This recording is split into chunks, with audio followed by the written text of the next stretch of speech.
La question du jour, le dilemme du prisonnier, ou pourquoi Pablo Escobar a dû engager bon nombre d'hommes armés pour tenir le cartel de Medellín.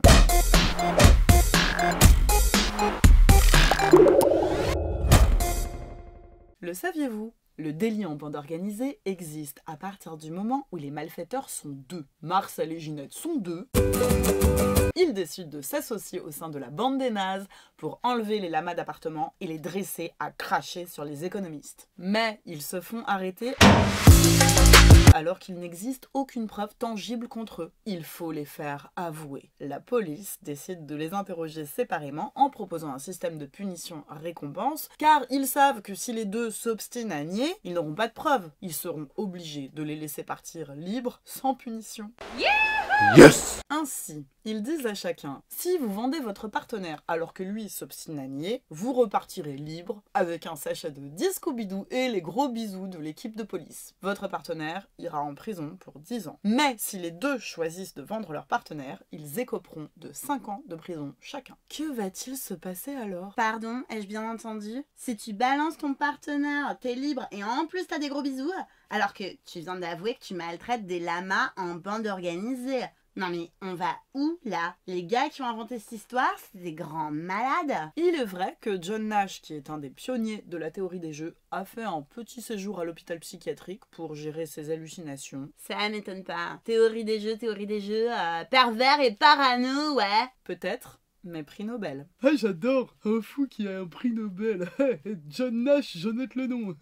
Si ça vous passionne, sachez qu'il existe un film qui raconte sa vie qui s'appelle Un homme d'exception. En attendant, restons concentrés sur ce dilemme du prisonnier. Car cette histoire à première vue farfelue va beaucoup nous éclairer sur les marchés en concurrence imparfaite. Le scénario du dilemme du prisonnier peut se représenter sous forme d'un tableau qu'on appelle matrice des gains. La matrice des gains montre pour chaque joueur ce qu'il va obtenir en fonction à la fois de ce qu'il joue et de ce que l'autre joue. Le principe en théorie des jeux, c'est que ce que vous obtenez ne dépend pas uniquement de ce que vous faites, mais aussi de ce que les autres joueurs font. Comment lire une matrice des gains? Le joueur 1, ici Marcel, joue en ligne. Online?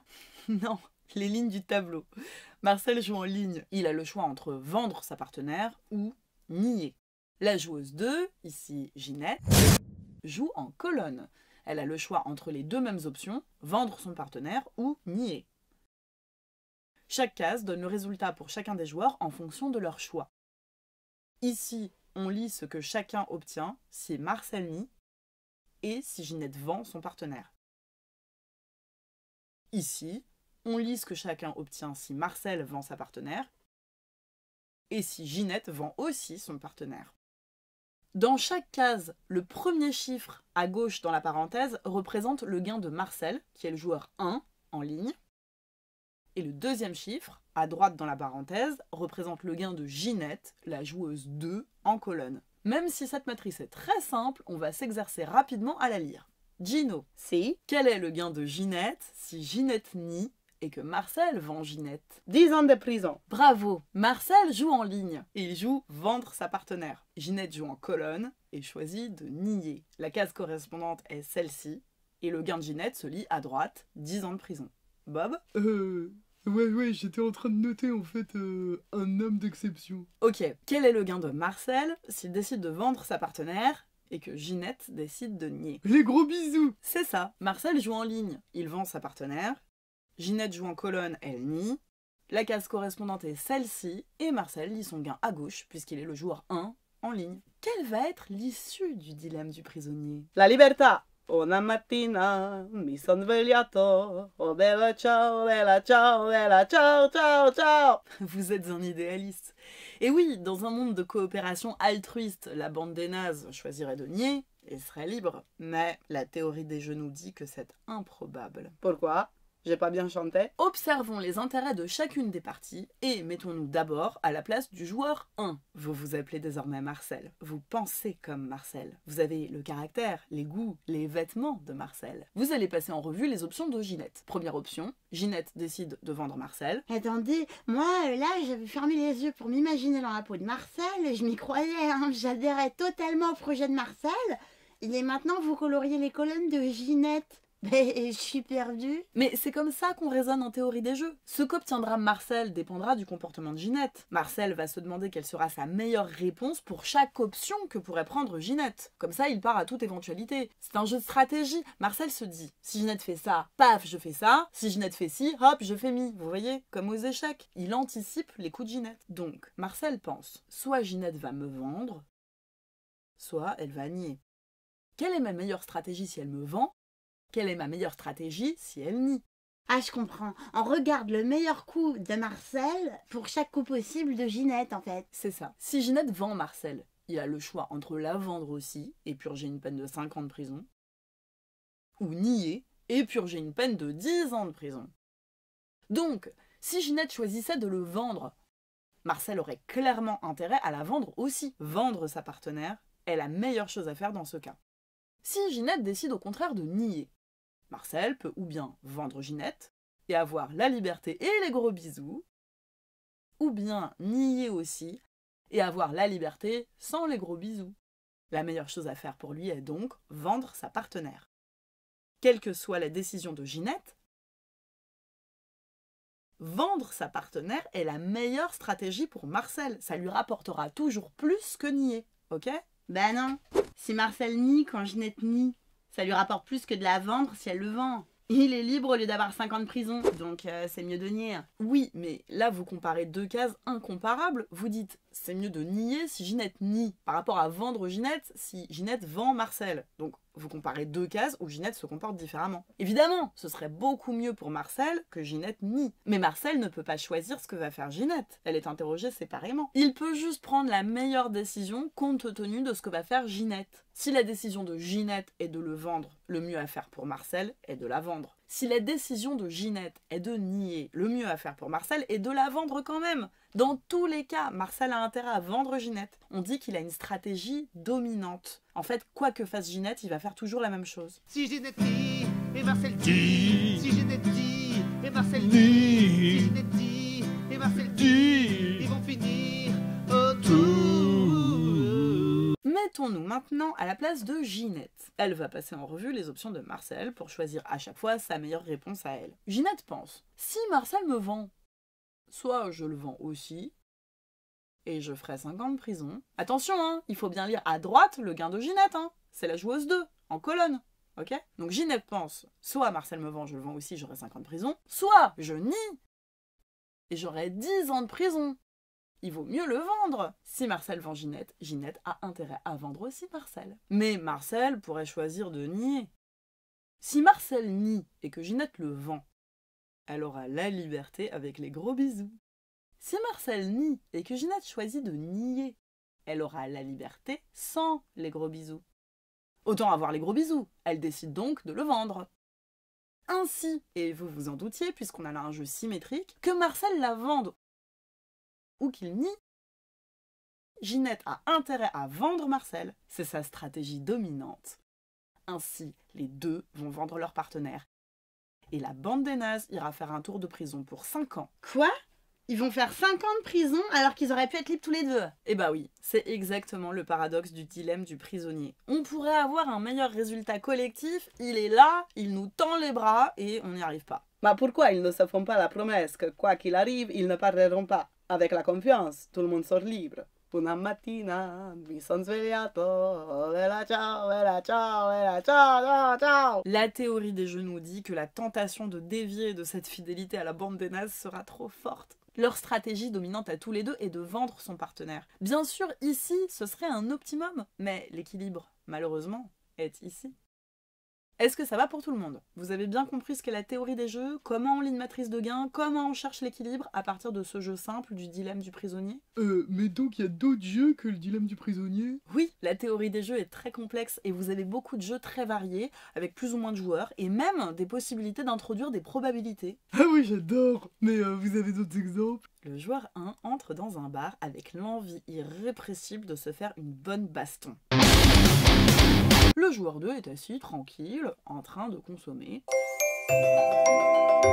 Situation idéale pour lui mettre un bon coup dans la gueule. Le joueur 1 hésite tout de même, car il sait que le monde se divise en deux catégories, les mastodontes et les mauviettes. Il préférerait passer ses nerfs sur une mauviette, évidemment. Il tente de percer à jour le joueur 2. Mastodonte ou mauviette? Il sait que les mastodontes aiment le whisky, alors que les mauviettes préfèrent les infusions de camomille. Mais un mastodonte a parfois une angoisse existentielle, et il peut lui arriver, rarement, avec une probabilité de 10% seulement, mais quand même, il peut lui arriver de commander une camomille pour se détendre. Et les mauviettes commandent parfois un whisky pour se faire passer pour des mastodontes et se protéger contre les joueurs 1 énervés. Si vous êtes le joueur 1, allez-vous envoyer un direct du droit au joueur 2? Si vous êtes le joueur 2, allez-vous commander un whisky ou une camomille? Non mais là vous rigolez, c'est pas un vrai exemple de théorie des jeux. Si, c'est un vrai exemple, je n'aurais jamais eu l'idée de l'inventer. Mais les gars qui font ça, c'est des grands malades. Mais au contraire, c'est super rigolo. On peut trouver ça rigolo et c'est surtout très utile pour réfléchir à des situations où il y a interdépendance entre les acteurs. Donc, des comportements stratégiques. Et c'est quoi le rapport avec l'économie? Parce que pour le moment, la prison avec les gros bisous, les bastons à la camomille, je fais pas le lien. Revenons au dilemme du prisonnier. Remplaçons la bande des nazes par un oligopole. Un oligo quoi? Un oligopole. Vous vous souvenez qu'au début de ce cours, on a présenté le marché en concurrence. Ensuite, on a présenté l'extrême inverse, le monopole. Entre ces deux situations, il y a l'oligopole, lorsqu'un petit nombre d'entreprises se partagent le marché. C'est une autre structure de concurrence imparfaite. Il n'y a plus d'atomicité des vendeurs. Supposons que les producteurs en bande organisée ne sont que deux. Il s'agit d'un duopole. Donc, monopole, ça veut dire une seule entreprise offre le bien, la montgolfière pliante.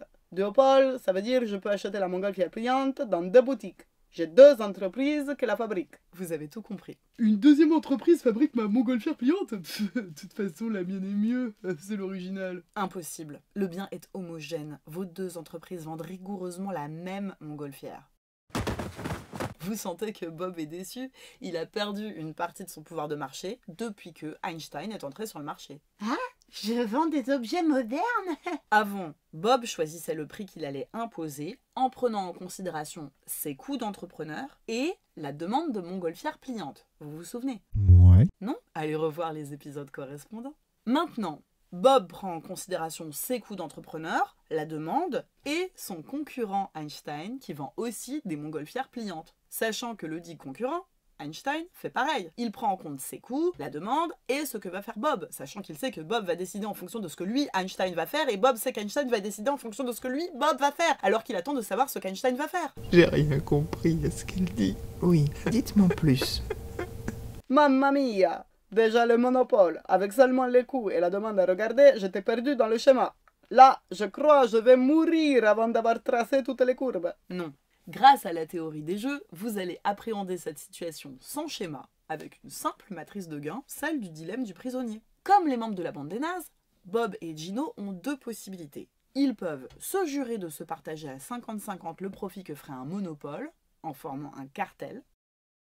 Alors ils s'entendraient sur un niveau de prix élevé, le même pour tous les 2.